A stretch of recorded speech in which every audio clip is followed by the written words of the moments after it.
మొన్న మూడోసారి కూడా కేంద్రంలో అధికారంలోకి వచ్చింది బీజేపీ పార్టీ. అయితే సౌత్ మీద ఇప్పుడు ఎక్కువ కాన్సన్ట్రేట్ చేస్తుందని చెప్పాలి. నార్త్లో మొన్న అనుకున్నన్ని సీట్లు ఓట్లు అయితే రాలే. సో నెక్స్ట్ టార్గెట్ ఏంటంటే సౌత్ మీద. ఎందుకంటే దాదాపు దశాబ్దం కాదు, థర్డ్ టర్మ్ కూడా చేస్తుంది కాబట్టి, అంటే దశాబ్దంన్నర నుంచి కూడా నార్త్ మీద పట్టుతో ఉన్నటువంటిది. రేపటి నాడు జరగరానిది జరిగితే, ఓట్లు సీట్లు అనుకున్నని రాకపోతే, సౌత్లో కూడా కొన్ని సీట్లు తెచ్చుకుంటే మళ్ళోసారి అధికారంలోకి రావచ్చని అన్ని ప్రయత్నాలు అయితే చేస్తుంది బీజేపీ ఇప్పటి నుంచే. ఇక తెలంగాణలో మనం చూసిండే గతంలో ఎన్నడూ లేనట్టు కూడా 8 ఎంపీ సీట్లు వచ్చిండే. అయితే కర్ణాటక ఆల్రెడీ ఇప్పుడు కాకపోయినా మళ్ళోసారి ఓసారి వాళ్ళు ఓసారి వీళ్ళు ఆల్రెడీ కాంగ్రెస్ అధికారంలో ఉంది కాబట్టి మళ్ళీ నెక్స్ట్ టైం గవర్నమెంట్ మారే అవకాశం వస్తే అక్కడ బీజేపీకి స్కోప్ ఉంటుంది.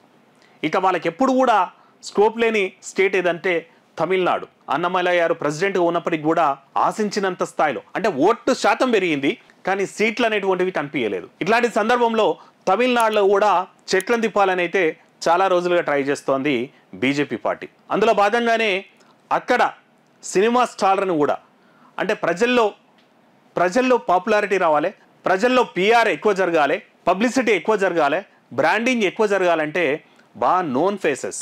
రెండోది ఏంటంటే తమిళోళ్ళు కొంచెం సినిమాటిక్ హీరోలకు కానీ హీరోయిన్లకు కానీ పిచ్చ ఫ్యాన్స్ ఉంటారు. మనం చూసిండే ఖుష్బుకి టెంపుల్ కూడా కట్టినటువంటిది.